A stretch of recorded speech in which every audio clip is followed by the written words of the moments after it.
सहस्रशीर्षा पुरुषः सहस्राक्षः सहस्रपात् स भूमिम् विश्वतो वृत्वा अस्य तिष्ठद्दशाङ्गुलम्।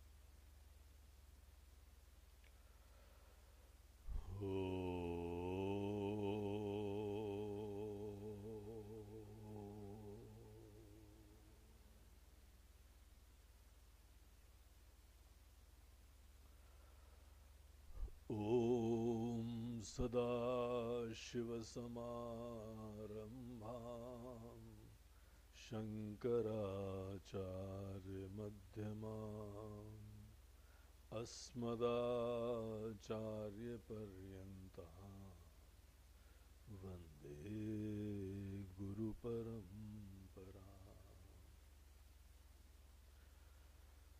गुरुर्ब्रह्मा गुरुर्विष्णुः गुरुर्देवो महेश्वरः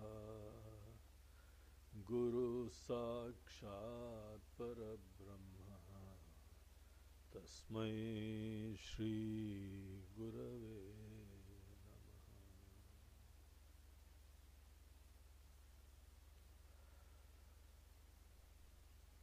साधना पंचकम का पहला श्लोक चैंट करते हैं।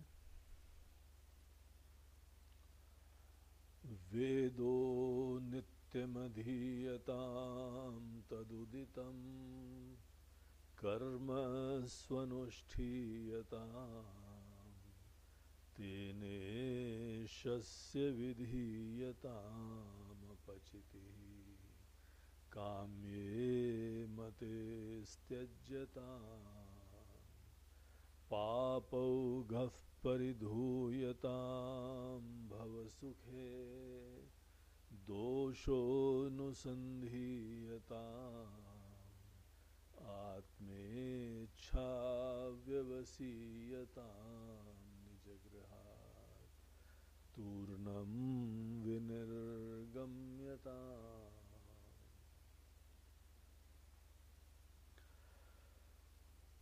तो अपने पिछले कुछ सत्रों से हम लोग साधना पंचकम के ऊपर विचार कर रहे हैं और हम लोगों ने प्रारंभ के 2 सूत्रों के ऊपर विचार करा अभी तक। बहुत सुंदर, बहुत महत्वपूर्ण दोनों सूत्र थे, जहां पे हमको भगवान शंकराचार्य जी बताते हैं कि अपने अध्यात्म की, अपने प्रबुद्धता की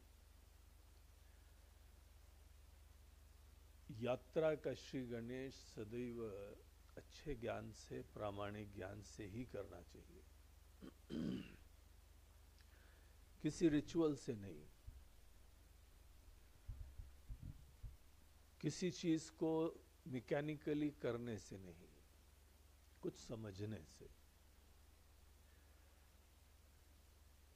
हमको अंततः क्या गोल प्राप्त करना होता है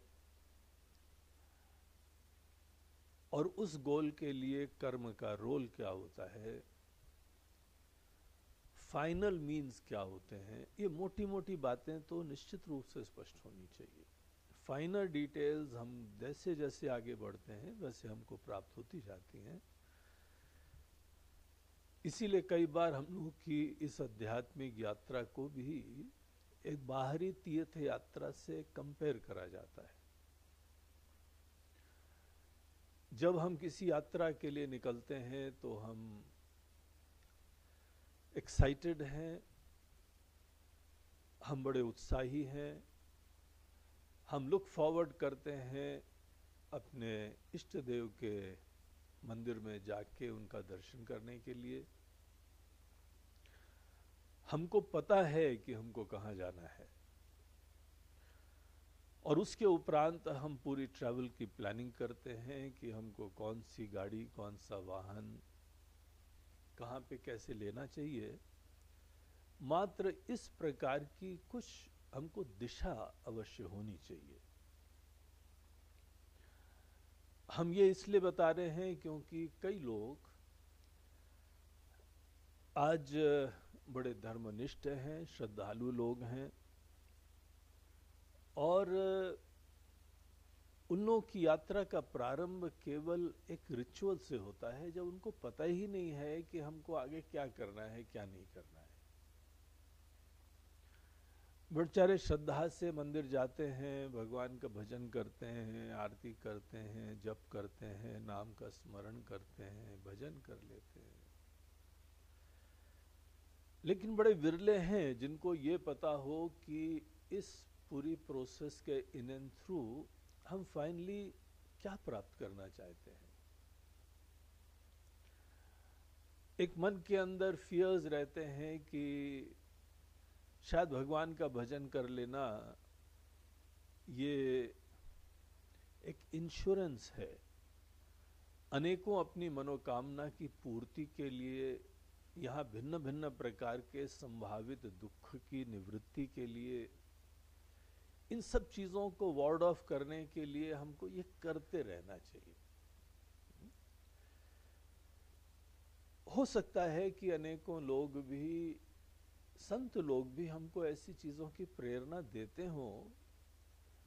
शायद ऐसे लोगों के लिए जो कुछ भी नहीं समझ रहे हैं, इसीलिए कम से कम भगवान का भजन करें। लेकिन आप ये समझ लीजिए कि वो अभी वास्तविक आध्यात्मिक यात्रा का श्री गणेश नहीं है। वो केवल उनके जीवन में भगवान की अस्तित्व का बीज डालने के लिए है। लेकिन आप जो वास्तविक आध्यात्मिक यात्रा प्रारंभ करते हैं तो आपको पता होना चाहिए। हमको यहां पे शास्त्र बताते हैं कि आप बहुत ही क्लैरिटी रखिए कि अंततः आपको अपनी वास्तविकता में जगना है। ये बहुत महत्वपूर्ण है। अगर हम केवल बाहर से ही सुख दुख प्राप्ति का जीवन में लक्ष्य रखेंगे और भगवान केवल इस ऑब्जेक्टिव के लिए माध्यम बनते हैं, तो ये आध्यात्मिक यात्रा नहीं होगी। इसको ही हम लोग संसार की यात्रा बोलते हैं। तो हमारे अंदर ये क्लैरिटी हो, ये हमारे अंदर प्रेरणा हो, ये दिशा हो कि ये सब पूरे ऑब्जेक्टिव्स, जितनी बल्कि साधनाएं हैं, उनका ऑब्जेक्टिव खुद अपने अंदर जगना है।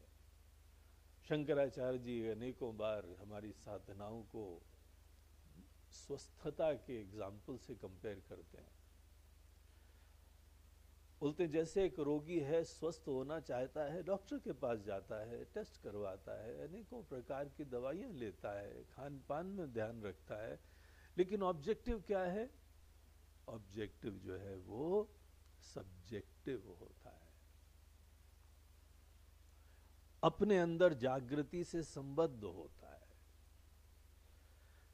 तो ये बात हमको सदैव याद रहे, प्रेरित रहें, इसका सपना देखें और उसके उपरांत ही कुछ भी करने के लिए प्रवृत्त हो। जब आपके जीवन में गोल क्लियर होता है और उसके लिए बहुत ही प्रेरणा होती है, बड़ा उत्साह होता है, उमंग होती है, तब कर्म कभी रिचुअल नहीं बनता है।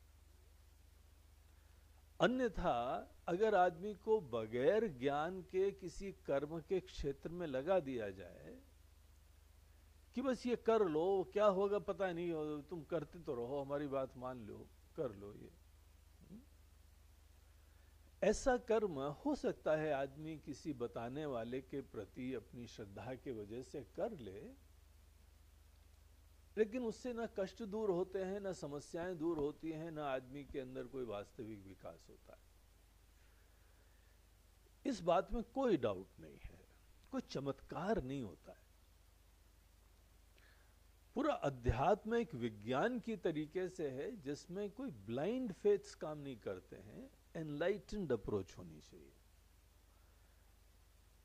डॉक्टर भी जब हमको स्वस्थता प्रदान करने के लिए कोई मार्गदर्शन देते हैं तो कितना पढ़ते हैं वो लोग, गहराई से जीवन का अध्ययन करते हैं, रोगों का अध्ययन करते हैं, स्वास्थ्य का अध्ययन करते हैं, हर औषधि का अध्ययन करते हैं, और फिर हमारे इस ऑब्जेक्टिव को फुलफिल करने के लिए कोई स्पेसिफिक उपदेश देते हैं, मार्गदर्शन देते हैं।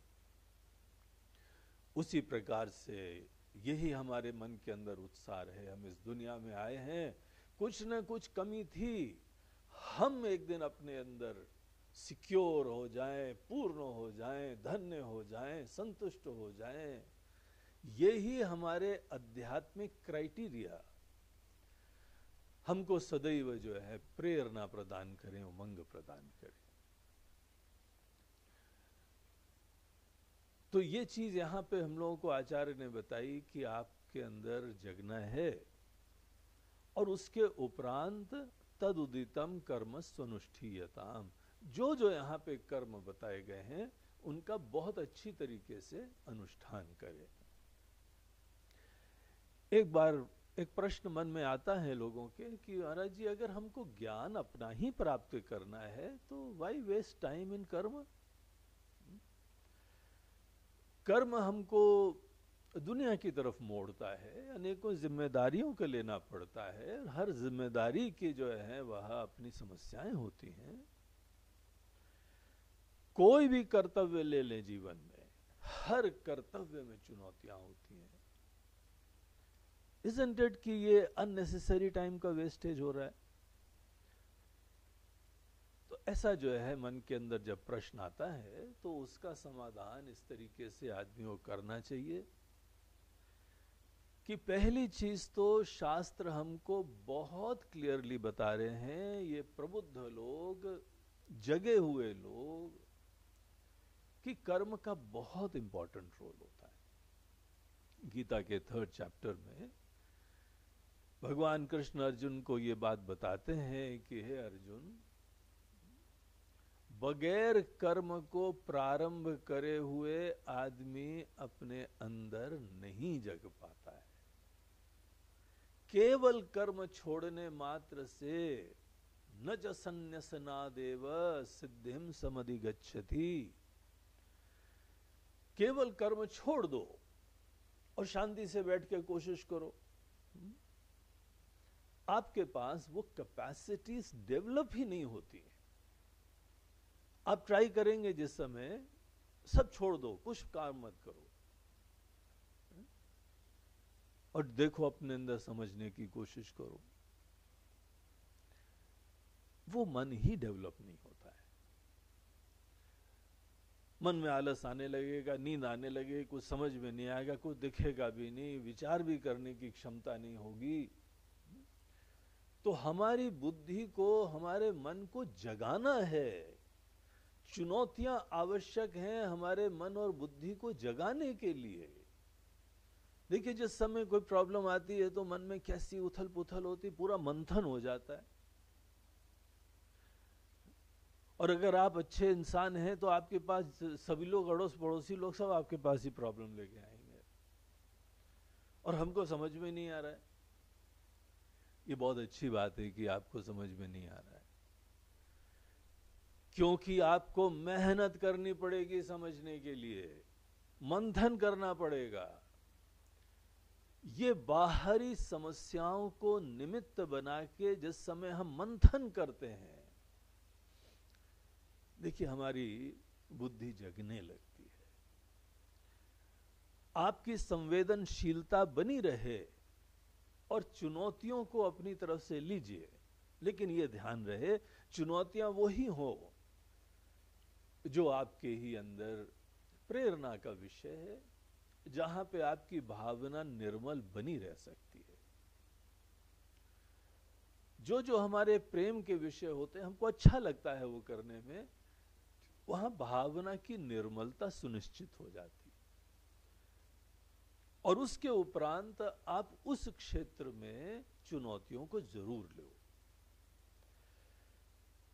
जिस व्यक्ति ने अपने रिश्तों का निर्वहन करा है, रिश्ते निभाना मुश्किल होता है, लेकिन बहुत अच्छी तरीके से रिश्तों का निर्वहन करा है, उन चीजों में गहराई में जाने की कोशिश करी है, जरूरत पड़े तो अपने आप को भी चेंज करा है, ज्ञान को जो है और गहरा करा, अपने अंदर परिवर्तन करा, सोचने की क्षमता उत्पन्न हुई। ये सब बहुत बड़ा आशीर्वाद होता है। इसीलिए जिस व्यक्ति ने जीवन में बाहर अभी कोई जिम्मेदारियों का निर्वहन नहीं करा है, आप सदैव देखिएगा उसकी बुद्धि की गहराई अभी कम होती है। इसीलिए बाहर जो है चुनौतियां अवश्य लेनी चाहिए। अंततः तो हमको अपने मन और बुद्धि को ही जगाना है, और जगे हुए मन बुद्धि से अपना ही ज्ञान प्राप्त करना है। जीवन का परम सत्य यहां पे हमको दिखेगा, लेकिन देखने की क्षमता होनी चाहिए। और ये भी चीज यहां भगवान बोलते हैं, भगवान शंकराचार्य जी, तद उदितम कर्म स्वनुष्ठीयताम, कर्म को बहुत अच्छी तरीके से करना, बड़े प्रेम से करना, बड़ी समग्रता से करना, बड़े होलिस्टिकली करना। कर्म जो करना है उसमें दिलो जान लगा के करना। तुम्हारे पास जो जो फैकल्टीज हैं, क्या तुम सब चीजें एक कर्म में लगा सकते हो? बगैर किसी हैंगअप्स के, बगैर किसी प्रॉब्लम्स के, बगैर किसी संकोच के, बगैर किसी डर के, बगैर किसी भविष्य की गणित के, बगैर किसी भूतकाल की मन की ग्रंथियों के। इस प्रकार से कर्म कर पाना, यही आपको ज्ञान के लिए तैयार करता है। देखो एक बार कोशिश करो, हम लोग ऐसे जो है वह कर्म करने के लिए ही अनेकों साधना करते हैं। जप साधना इस चीज के लिए एक बहुत ही प्रचलित टेस्ट है। गीता के अंदर भगवान बोलते हैं, यज्ञानाम जप यज्ञोस्मि। अनेकों जो है वह यज्ञों में हमको तुम जप यज्ञ समझो। हम इस चीज को एक निमित्त बना लेते हैं, भगवान का एक नाम का चलिए स्मरण करते हैं। वो परमात्मा जो जीवन के परम सत्य हैं, आनंद के धाम हैं, करुणा निधान है, हमको जीवन दिया है, हमको सांसें दे रहे हैं, हमको सत्संग दे रहे हैं, हमको अच्छे माता पिता दे रहे हैं, हमको अनेकों रिश्ते नाते दे रहे हैं, हमको प्यार इज्जत दे रहे हैं, इतनी अद्भुत सुंदर दुनिया में आने का सौभाग्य दे रहे हैं। कम से कम चलो थोड़ी देर उनका नाम हम स्मरण कर लेते हैं। इंप्लाइड ये है कि आपको ये बहुत ही प्रेम से करने का सामर्थ्य होना चाहिए। अ बिग थैंक यू, नमः बोलते हैं भगवान, आपको हम प्रणाम करते हैं। सभी मंत्रों में होता है ना, ओम नमः शिवाय, हे भगवान शंकर, हे शिव जी, हे मंगल के धाम, आपको प्रणाम है, आपको नमन करते हैं। क्या आप ये एक नमस्कार का एक्ट पूरे दिलो जान से कर सकते हैं? ये आपके लिए एक टेस्ट हो, अपने लिए ही एक परीक्षा की चीज हो। और अगर आप मास्टर रहते हैं एक कर्म को भी स्वनुष्ठीयता बहुत अच्छी तरीके से करने के लिए, तो फिर ये जो है गारंटी रहेगी कि आप किसी चीज में भी अपना मन लगाएंगे तो बहुत अच्छी तरीके से कर पाएंगे। देखिए, भगवान का चिंतन और ज्ञान निश्चित रूप से कोई बच्चों का खेल तो नहीं है। बहुत अच्छा मन चाहिए, बड़ा सुंदर मन चाहिए, बहुत सूक्ष्म रहस्य हैं जीवन के, दिलो जान से अपने आप को उसमें लगाने की जरूरत होती है। बड़ा फाइन शांत मन चाहिए। तो इस तरीके से हम इन कर्मों को निमित्त बनाते हैं अपने मन को एकाग्र करने के, सूक्ष्म बनाने के। समग्र बनाने के लिए, इंटेंस करने के लिए, इंटेंस इन्वॉल्वमेंट के लिए, and nothing like that which you really love to do. उसी चीज को आप निमित्त बनाइए और अपने अंदर परीक्षा करिए कि आप इस एक कर्म को निमित्त बना के क्या स्वनुष्ठीयताम शब्द को आप सार्थक कर सकते हैं। हम भगवान को प्रणाम कर रहे हैं, अब थोड़ी देर जो है वह इसी एक भाव में, इसी एक विचार में रहिए। आपको अनुभव होता है, देखिए मन कितना डिसिपेटेड है हमारा। हम सही में किसी को प्यार करते हैं, लेकिन तो भी हमारा उस समय मन कहां कहां जाता है। अनेकों प्रिय लोगों के साथ आप बैठिए तो उस समय उनका दिमाग कहीं और घूमता है, भूतकाल में जाता है, भविष्य में जाता है, किसी अन्य व्यक्ति के पास जाता है। तो कैसी यह मन का विक्षेप है, कैसी मलिनता है।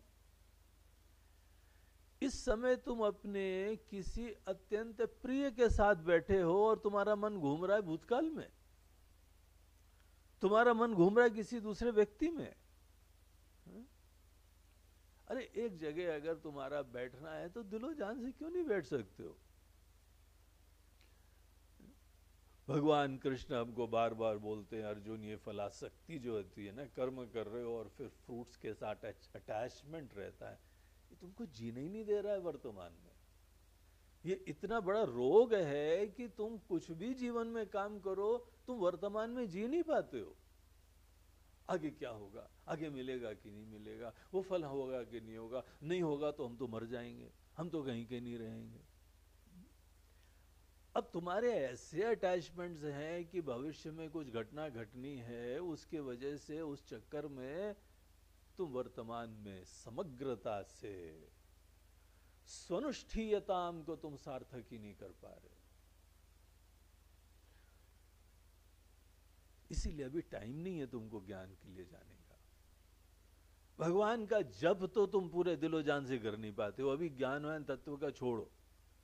केवल एक नाम में तुम्हारा दिल, तुम्हारी बुद्धि, तुम्हारे प्राण, तुम्हारी इंद्रियां, तुम्हारा शरीर, सब कुछ एक क्षण में, एक वस्तु में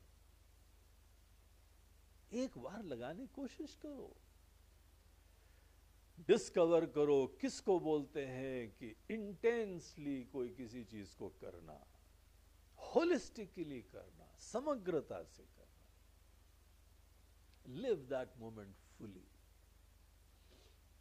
देखिए हम लोगों की पूजा में भी, पूजा एक ऐसा विशिष्ट प्रकार का कर्म होता है जहां पे हमारी सब इंद्रियों का प्रयोग होता है।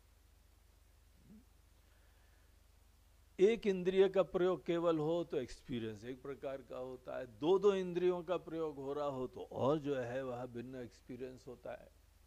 पहले रेडियो का जमाना था, केवल सुनते थे, उसके बाद टीवी का जमाना आ गया, सुनते भी हैं देखते भी हैं, दो इंद्रियां एक साथ काम कर रही हैं। ये हमारा एक्सपीरियंस कितना ज्यादा और इंटेंस हो गया, प्रभावी हो गया, इफेक्टिव हो गया।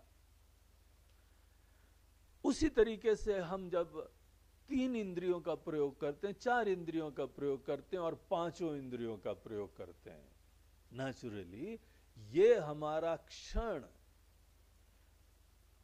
बहुत ज्यादा इफेक्टिव होना चाहिए, बहुत दिल को स्पर्श करने वाला होना चाहिए।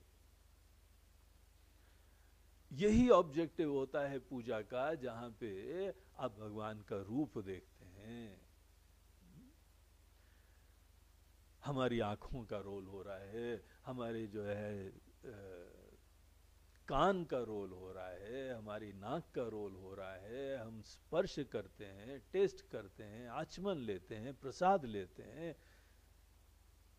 गंध आदि जो है वह प्रयोग करते हैं।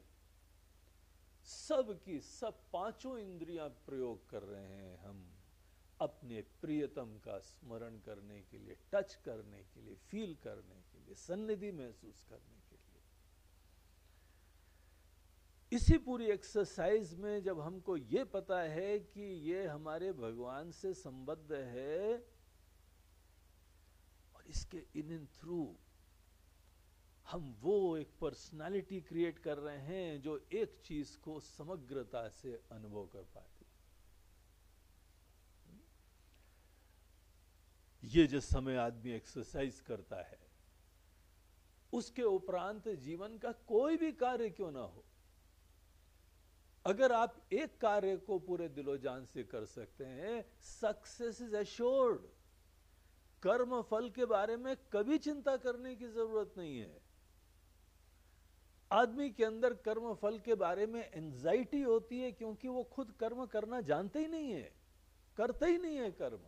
फ्रैगमेंटेड माइंड रहता है, खंडित मन रहता है, विक्षिप्त मन रहता है, बिखरा बिखरा मन रहता है। अपने प्रियतम का स्मरण मात्र तो थोड़ी देर से कर नहीं पा रहे हम।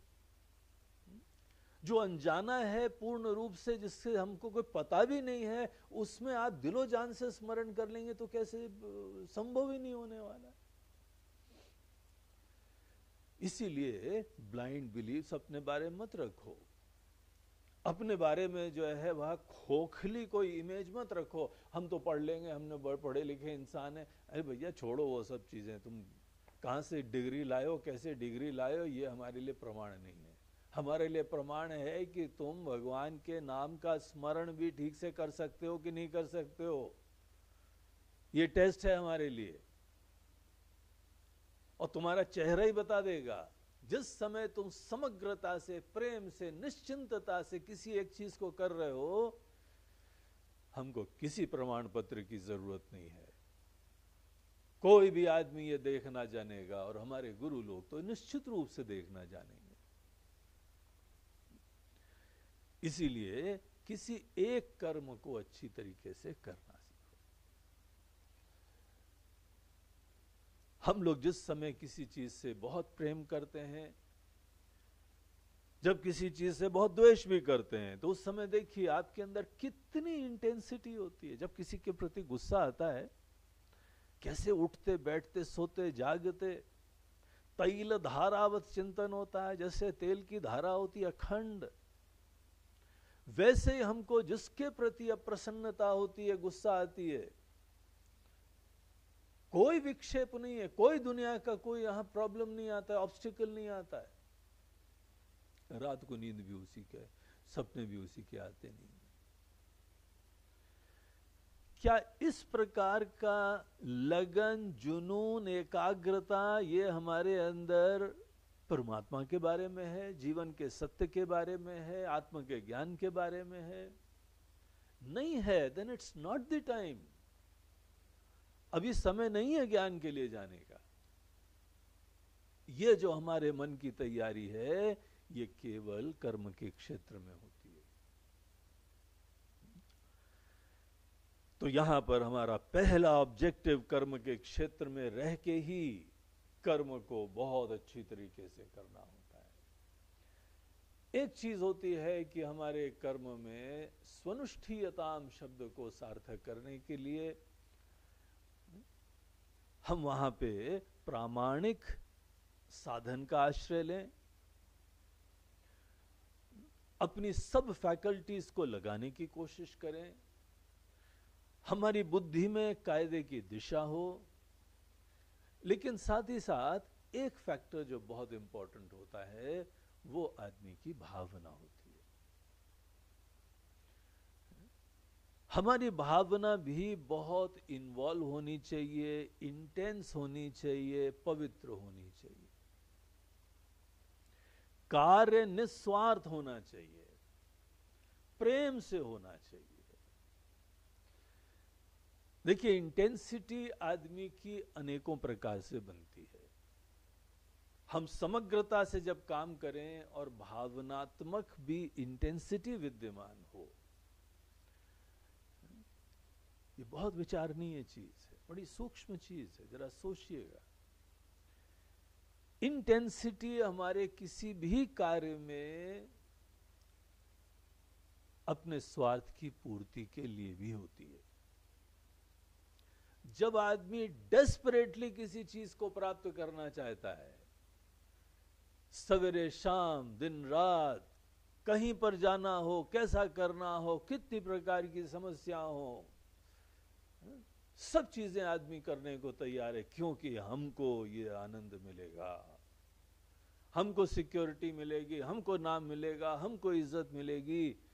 अपने स्वार्थ की पूर्ति किसी चीज में इंटेंसली इन्वॉल्व होने के लिए एक बहुत ही प्रसिद्ध प्रेरक होती है। और ज्यादातर पूरी दुनिया 99% लोग केवल इसी से प्रेरित होते हैं। लेकिन ये प्रेरणा ज्ञान के लिए उचित नहीं होती है। स्वार्थ प्रेरक प्रेरणा, जब भी कोई अपने अहम की संतुष्टि की प्रेरणा, हमको और आनंद मिलेगा, हमको और भोग मिलेगा, हमको और नाम मिलेगा, हमारी और सिक्योरिटी होगी, हमारा भविष्य अच्छा हो जाएगा। आपको दिख रहा है ना कैसे ये अहम प्यासा है, कैसे ये अहम असुरक्षित है। हमारी प्रत्येक सांसें अगर ऐसे कर्म में लगी हुई हैं, हम हर सांस में ये अफर्म कर रहे हैं कि हम अपूर्ण हैं, हम असुरक्षित हैं, हम दीन हैं, हम खोखले हैं। और जिस समय आदमी हर सांस में यही चीज बोल रहा है कि हम अपूर्ण हैं, छोटे हैं, असुरक्षित हैं, तो कौन आपको पूर्ण करेगा? पूर्णता के कौन से संदेश आपके दिल में बैठेंगे? इसीलिए यद्यपि आदमी जब अपने स्वार्थ से प्रेरित होके अहम की संतुष्टि की संभावना को रख के जब भी कोई काम करता है, यद्यपि वो बहुत ही इंस्पायर्ड होके काम करता है, मेहनत करता है, तपस्वी बन जाता है। किसी आदमी से बोलो 4 बजे जाके दुकान खोलनी है, ट्रेन आने वाली है, उस समय तुम्हारी सेल बहुत अच्छी हो जाएगी। अब उस आदमी को बस 2 पैसे कमाने हैं, उस चक्कर में वो आदमी वो भी कर लेगा। उनसे बोलो 4 बजे भगवान का भजन करने जाओ, 4 बजे उठ जाया करो और ब्रह्म मुहूर्त में भगवान का ध्यान करो। कितने लोग करेंगे? स्वार्थ की पूर्ति जहां पे होती है वहीं आदमी काम करता है। हम रिश्ते नातों का निर्वहन करते हैं क्योंकि हमारी स्वार्थ की पूर्ति होती है। वही काम भगवान के लिए करो, वहां पे शिथिल हो जाते हैं, ढीले पड़ जाते हैं। जब तक हमारे अंदर ये स्वार्थ की प्रेरणा रहती है, देखिए आपको पता है दुनिया में कोई कंपनीज में, गवर्नमेंट में किसी से कोई काम बहुत अच्छी तरह करवाना हो, बस हम उसके ईगो को उसके अनुपात में और जो है वह फुलफिल करते जाएं, बड़प्पन देते जाएं।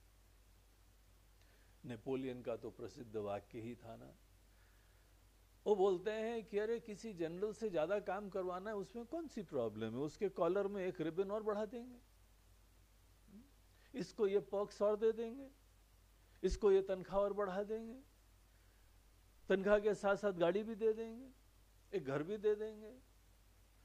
और ऐसे प्रलोभन जहां पे देके फिर आदमी से काम करवाएंगे और मोबाइल भी दे देंगे। आजकल के जमाने में मोबाइल बड़ी बढ़िया चीज है, किसी भी समय कभी पकड़ लो किसी को, रात को सोते जागते भी पकड़ लो, क्या कर रहे हो, आ जाओ। अब ये चीज जो है हमारे कोई ईगो का फुलफिलमेंट हुआ, बड़ी गाड़ी में निकल रहे हैं, लेकिन कोई कहीं बैठे मुस्कुरा रहा है, बोलते हैं इससे हम काम निकलवा लेंगे। जो भी आदमी स्वार्थ से प्रेरित होके इंटेंस काम करता है, दरअसल कर्म करने के बावजूद, यहां पे संघर्षों के बावजूद, वो व्यक्ति बाद में at the end of the day अपूर्णता में और निष्ठ हो जाएगा। वो सतत अपने आप को अपूर्ण बोल रहा है और छोटा, दीनहीन, असुरक्षित हो जाएगा। ये व्यक्ति आत्म के ज्ञान के लिए सदैव अनफिट हो जाएगा। पता नहीं कितने जन्म और लगेंगे मनुष्य का जीवन प्राप्त करने के लिए। इस जीवन को तो बिगाड़ लिया है इस बेचारे ने। लेकिन मेहनत कर रहा था, कर्म कर रहा था, अनेकों जिम्मेदारियों को पूरा करता हुआ दिख रहा था, लेकिन सदैव वो एक जप चल रहा था, हम अपूर्ण हैं, हम अपूर्ण हैं, हम छोटे हैं, हम असुरक्षित हैं। हम अपने आप को सतत एक चीज बोलते बोलते ब्रेन वॉश कर लेते हैं। उसके उपरांत कोई गुरु आता है, ऐसे ब्रेन वॉश, मन को दोबारा वॉश करने में आप सोच लीजिए कितना टाइम लगता है। हिप्नोटाइज्ड को डीहिप्नोटाइज करने में कितना टाइम लगता है। इसीलिए यह अध्यात्म की यात्रा कई बार कठिन हो जाती है।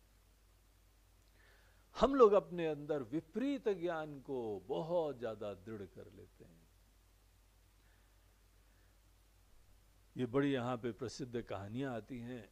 देखिए, भगवान श्री राम का विवाह का जो प्रसंग है, बड़े सुंदर सटल ढंग से इन चीजों को संकेत करा जाता है।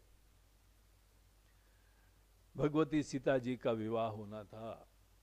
उनके पिताजी महाराज जनक ब्रह्मज्ञानी थे, बड़े प्रबुद्ध थे, very intelligent, very smart fellow. ब्रह्मज्ञानी सदैव they are very smart fellows. तो उन्होंने सोचा कि हमारी बिटिया का जो विवाह होना है, हमको ऐसे व्यक्ति को नहीं चाहिए जिसके पास पैसा हो, जिसके पास नाम हो, ये नहीं है। हमको अंदर से पूर्णता का धन होना चाहिए। अंदर छोटा हो, बाहर धन हो तो भिखारी है। हमारी पूर्णता केवल बाहर की चीजों से हो तो हम अपूर्ण हैं, छोटे हैं हम। ये ज्ञानी लोग ऐसे देखते हैं। इसीलिए जो सबसे सिद्ध होते हैं उनको किसी चीज की जरूरत नहीं होती। आत्मनि एव आत्मना तुष्ट, वो महान लोग हैं, वो सही में अमीर लोग हैं, अनमोल रत्न है, और जो कोई नहीं ले जा सकता है जिसको। तो उन्होंने सोचा कि इसकी शादी के लिए हमको कैसे छटनी करनी है, छोटी बुद्धि और महान बुद्धि को हम कैसे अलग करें। कौन तरीका है, कौन सा ऐसा स्टाइल हो कि हम सब जो है दुनिया में जो ईगो से प्रेरित होते हैं उनको किनारे कर दें, और जो पूर्णता से युक्त होते हैं उनको हम कैसे स्टैंड आउट कर दें। महाराज जनक के लिए ये चुनौती थी, ये चैलेंज था। उन्होंने एक विचार करा, बोला कि ऐसा करते हैं, भगवान शंकर का एक बड़ा महान धनुष रखा हुआ है, जिसकी प्रत्यंचा चढ़ाना, उसकी प्रत्यंचा, उसका जो रोप होती है वो अलग थी, उसको मोड़ के प्रत्यंचा चढ़ानी थी।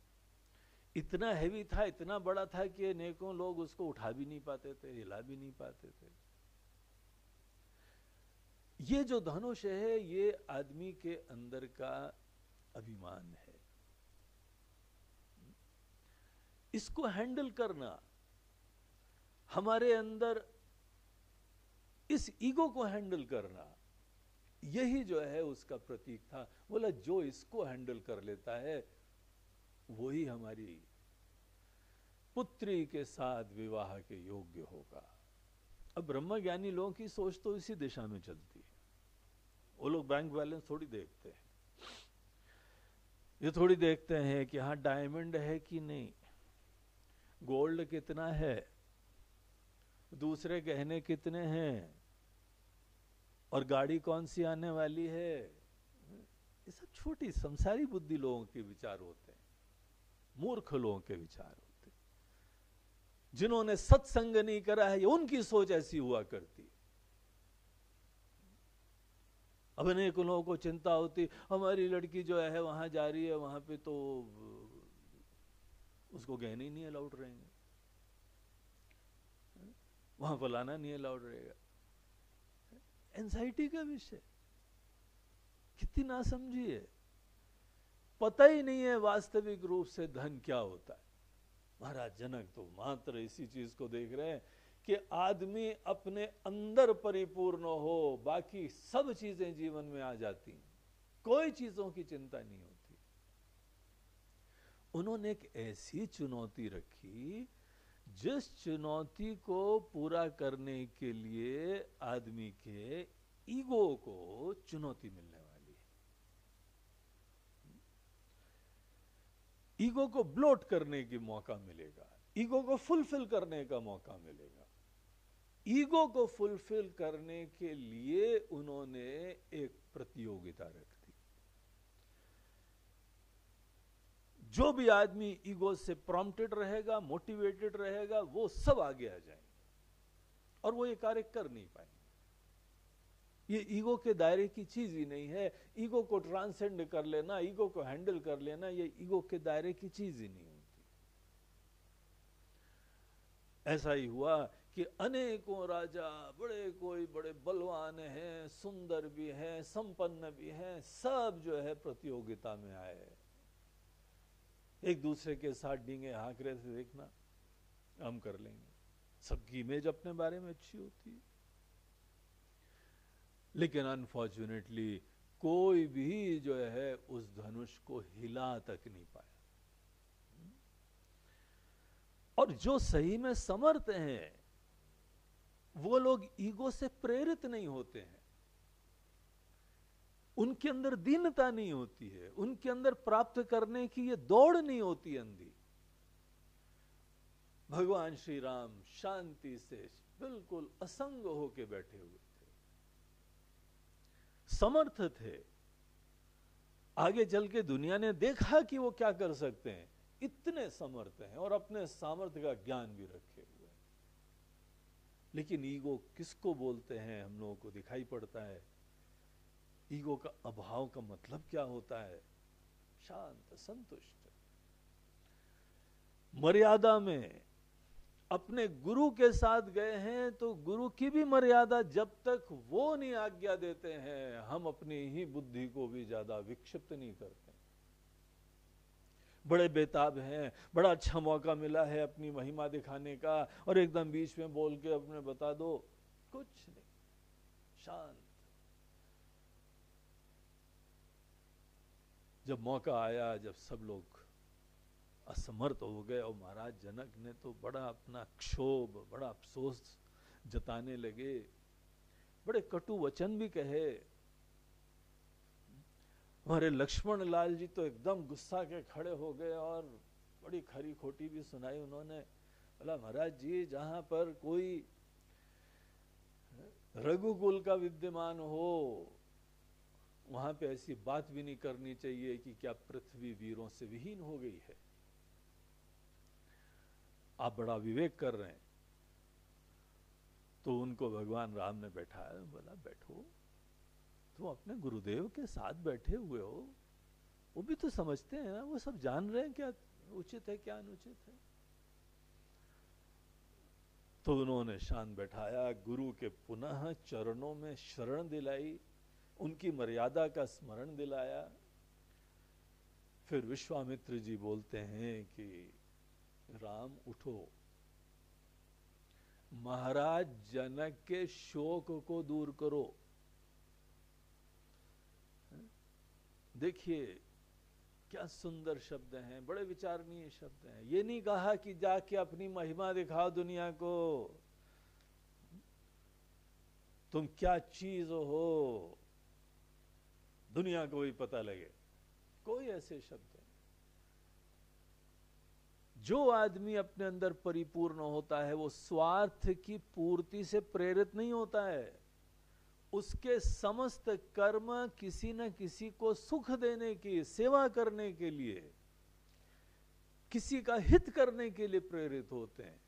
The best way to motivate an enlightened person, उसके मन के अंदर करुणा उत्पन्न करो, किसी का दुख दर्द दूर करना है, ये भाषा का प्रयोग करो। तो विश्वामित्र जी जो है बोलते हैं, महाराज जनक का शोक दूर करो, जाके उठो राम। राम जी उठते हैं, गुरुदेव को प्रणाम करा और जाके भगवान शंकर के धनुष को भी प्रणाम करा। भगवान शंकर से संबद्ध है, उनकी ही रचना है। और उसके उपरांत आसानी से उसको उठा लिया। प्रत्यंचा चढ़ाते हुए वो तो टूट ही गया, पुराना सा था।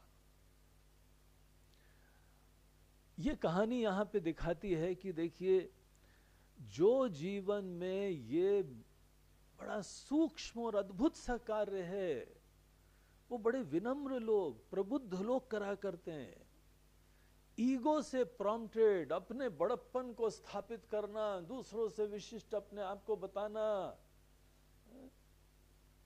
महान bloated ego is not the way to self enlightenment. जब तक आदमी के अंदर अहम की संतुष्टि की या तो दीनता होगी या बड़ी विशिष्टता होगी, सुपीरियरिटी होगी, इन्फीरियरिटी होगी, वो लोग अभी मलिन मन से युक्त हैं। वो विचार ही नहीं कर पाते, किसी काम में अच्छी तरीके से नहीं लग पाएंगे।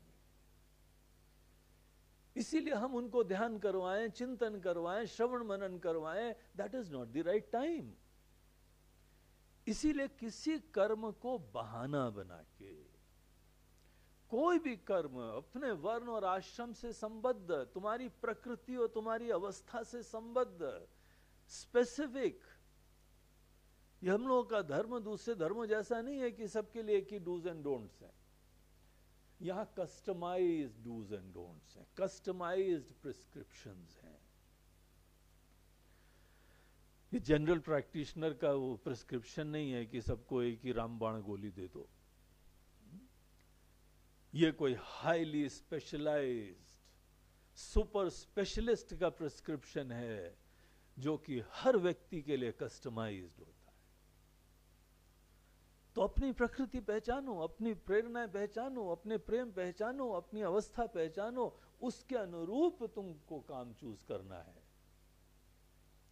उस चीज में भी हम अपने आचार्यों से, अपने गुरुओं से मार्गदर्शन लेते हैं। और ऐसा कर्म चूज करो जिसमें तुमको प्रेम है, उसके बाद दिलो जान से करने की कोशिश करो। और ये ध्यान रखना, दिलो जान से करने के चक्कर में अहम की संतुष्टि नहीं हो रही हो। ये डिस्कवर करना बड़ा सूक्ष्म होता है, बड़ा महत्वपूर्ण होता है। हमारे कर्म जो हैं वो पूजा बन जाएं। ये जो है अहम की संतुष्टि का जो ऑपोजिट है, जो इससे विलक्षण है, वो ये है कि आप अपने कर्म को पूजा बनाइए। देखिए, इसको इस प्रकार से समझिए कि जिस समय आप दुनिया में कोई काम करने जाते हैं तो आपको अपने अहम की संतुष्टि होनी चाहिए, आपको महत्व लगना चाहिए। लेकिन आप जब घर में आते हैं अपने बच्चों के साथ, पति पत्नी के साथ, जो बहुत प्रिय लोग हैं आपके, वहां पे कर्म अपने बड़प्पन और विशिष्टता के लिए नहीं होता है, वहां पे कर्म उनकी खुशी के लिए होता है। बहुत ही सूक्ष्म, बड़ा क्लियर भेद देखना चाहिए। यही कर्म है, जब बाहर दुनिया में जाते हैं तो आपको सेल्फ इंपॉर्टेंस होनी चाहिए, और घर में आते हैं तो आपकी इंपॉर्टेंस का प्रश्न नहीं है, दूसरों के सुख का प्रश्न है। देखिए कैसे यहां पैराडाइम शिफ्ट हो गया है, कैसे पूरा पासा पलट गया, कैसे मोटिवेशन अलग प्रकार के हो गए। और दुनिया में हर इंसान जानता है कि बाहर जो कर्म होते हैं वो केवल एक निमित्त होते हैं, एक बहाना होते हैं। लेकिन घर के जो कर्म होते हैं वो दिल की बातें होती हैं, वो स्थायी होते हैं, वो परमानेंट होते हैं, वो विशेष सुख देते हैं।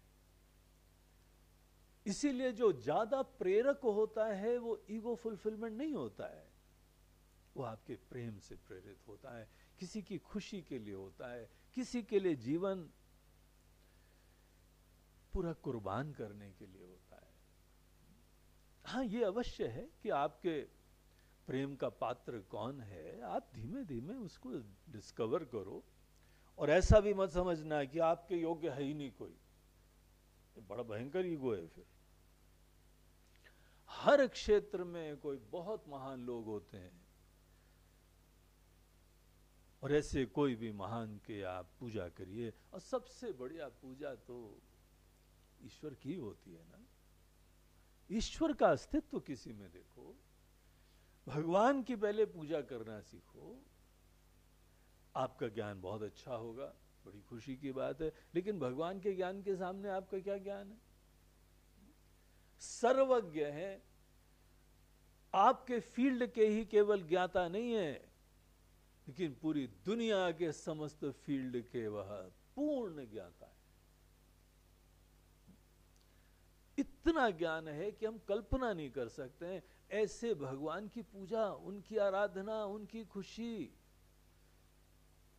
उनके लिए कार्य करें। उनके स्वार्थ की पूर्ति नहीं है। पूजा भगवान के आवश्यकताओं की पूर्ति नहीं होती।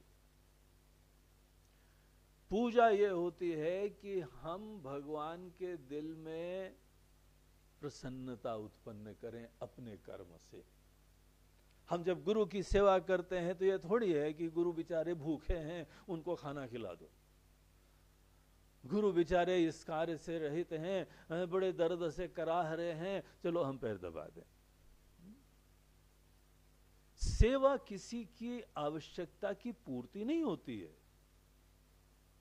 सेवा अपने कर्मों से किसी के मन में प्रसन्नता उत्पन्न करना होती है।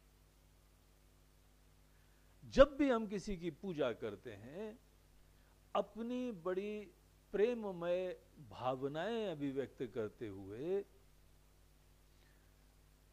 उनके हृदय में अपने प्रति एक स्नेह उत्पन्न करवाते हैं, प्रसन्नता उत्पन्न करवाते हैं।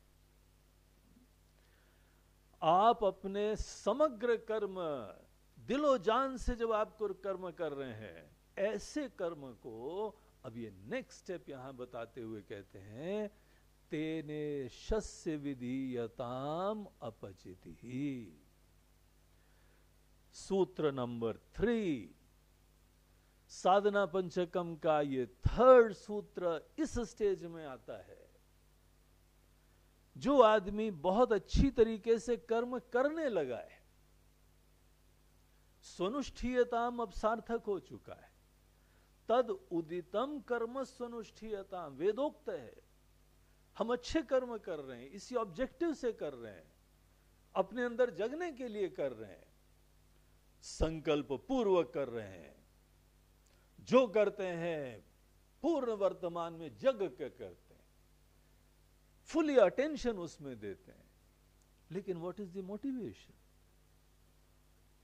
ये मोटिवेशन, इवन दो वेदोक्त कर्म में हम लोगों ने चर्चा करी थी, संकेत है, लेकिन यहां पे शंकराचार्य जी इस चीज को अलग सूत्र की तरह से बताते हुए कहते हैं, आपके समस्त कर्मों में इन एंड थ्रू अपने सब कर्मों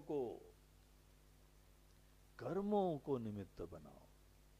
तेन तेन कर्मणा तेन ईशस्य विधीयताम अपचिति ही। इस कर्म के द्वारा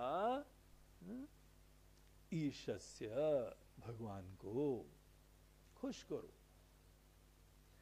अपचिति ही बोलते हैं पूजा, आराधना, उनको प्रसन्न करना। प्रसन्न अपने संदर्भ में करना, वो तो आनंद के धाम है अपने आप में। हम मलिनता से युक्त थे, अज्ञान से युक्त थे, समस्या से युक्त थे। हमारे कार्यकलाप को, हमारे इंटेंशंस को, हमारी इच्छा की पवित्रता को देख के वो खुश हो रहे हैं। हमारी सिंसेरिटी के बारे में वो प्रसन्न हो रहे हैं।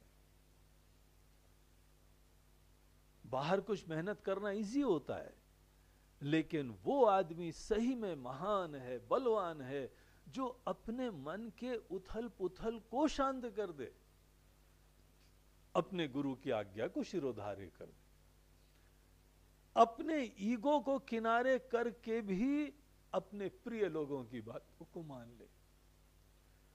मान ले इसलिए नहीं क्योंकि वो सब बड़े ज्ञानी हैं, मान ले क्योंकि इस माध्यम से हम किसी को सुख दे पाते हैं। किसी को सुख देने के लिए जैसे रिश्तों में हम कार्य करते हैं, बस उसकी इच्छा की पूर्ति कर लेते हैं। जिस तरीके से भी आप किसी के मन को खुश करें, बस यही जो है पूजा का ऑब्जेक्टिव होता है। तो ईश्वर के आप मन को प्रसन्न करिए। तेने शस्य विधीयताम अपचिति ही, आपके जीवन में प्रेरणा अब पूजा बन जाए। ईश्वर देख रहे हैं, भगवान आपके ऊपर दृष्टि डाले हुए हैं और आपके कर्मों के, आपके मोटिवेशन की पवित्रता की, प्रेरणा की, शुद्धि की, इस बात को देख के वो संतुष्ट हो रहे हैं कि yes, here is the person, ये सही में चाहता है, ये सही में हमको बिलीव करता है, ये सही में हमको रिवियर करता है। कोई भी यहां प्रलोभन आ जाए, कोई भी यहां डिस्ट्रैक्शंस आ जाए।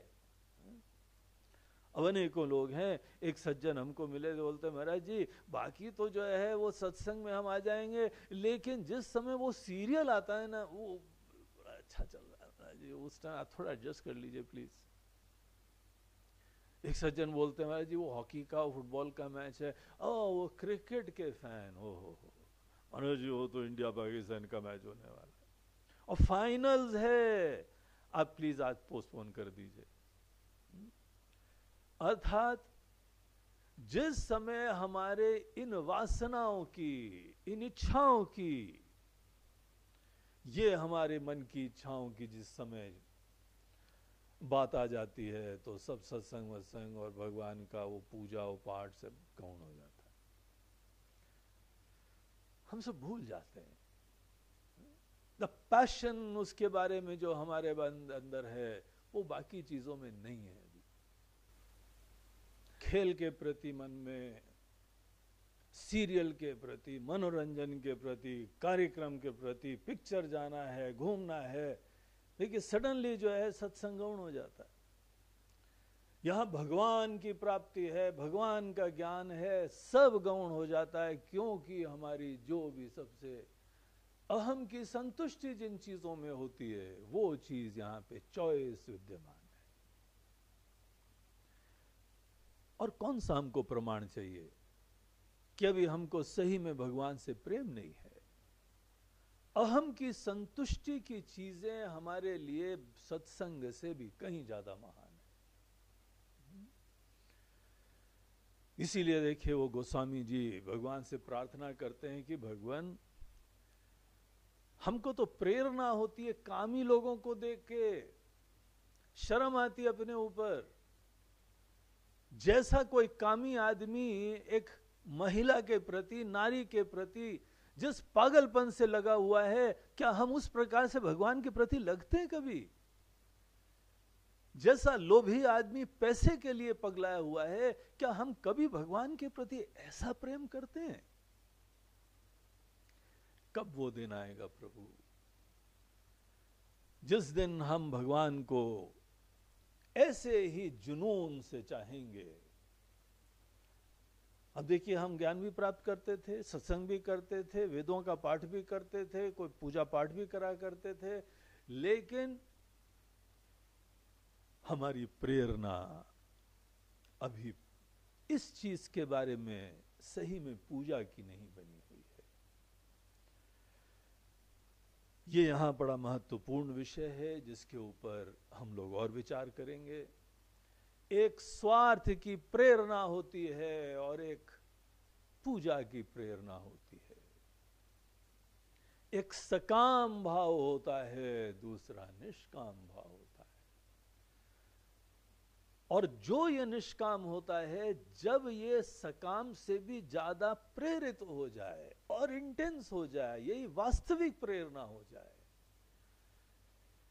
आप समझ लीजिए कि आपने कर्म के क्षेत्र में जो कुछ सिद्ध करना था सब सिद्ध कर लिया। Here is the right person. अब वो आत्म के ज्ञान के लिए, ब्रह्म के ज्ञान के लिए वो पॉइज्ड है अब। लेकिन जब तक हमारे अंदर अहम की संतुष्टि और निष्कामता, निस्वार्थता, इन दोनों के अंतर्गत द्वंद्व चलता रहता है, बल्कि हम फिसल जाते हैं जहां जहां अहम की संतुष्टि की बातें आती। Such a person is still immature. अभी संसार से छूटने के लिए फल पका नहीं है। जो भी कोशिश करेगा वो केवल उसको पीड़ा देगा। उसको ये बात ही बड़ी बेहूदी लगती है कि यहां की हम बाहर की चीजों में अहम की संतुष्टि ना होने दें। अहम की संतुष्टि हमारे लिए आज सबसे बड़ी प्रेरणा बनी हुई है। इस बात को समझते हुए स्लोली एंड स्टेडीली मोटिवेशन का चेंज, प्रेरणा का परिवर्तन स्वार्थ के अलावा नहीं, बजाय स्वार्थ के बजाय हम पूजा को अपनी प्रेरणा बना दें। और वो नहीं जैसे ढीले ढाले तरीके से आज करते हैं। आज की पूजा निपट गई, अब जल्दी से चलो भागो, अब नाश्ता खाओ और ऑफिस चलो और बाहर दुकानदारी करने चलो, घूमने फिरने चलो, आज का रिचुअल पूरा हो गया। इस प्रकार से नहीं। और कोई रिचुअल की बात ही नहीं है। प्रत्येक कर्म के माध्यम से हम केवल ईश्वर की आराधना करने के लिए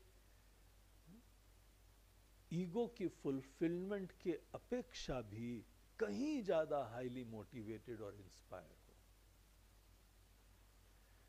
दैट इज एक्सट्रीमली इंपॉर्टेंट।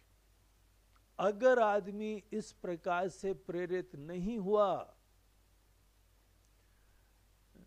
ऐसे इंसान को ज्ञान देना it is just waste of time. इनको अध्यात्म का ज्ञान देना, आत्मा का ज्ञान देना, ब्रह्म का ज्ञान देना निश्चित रूप से भैंस के सामने बीन बजाना हो जाएगा। क्योंकि इसको ये भाषा दिल में कभी नहीं छूने वाली है। इसके अंदर जो बातें छूती हैं वो अपने बड़प्पन, अपनी विशिष्टता, अपनी महिमा, अपनी ego fulfilment. This fellow just cannot keep the ego aside. Motivation केवल ईगो से हो रहा है। तो इस फैक्ट को रियलाइज करते हुए क्यों ना हम अपने कर्म के क्षेत्र को ही निमित्त बनाएं ये पासा पलटने के लिए। हम खुद अपने अंदर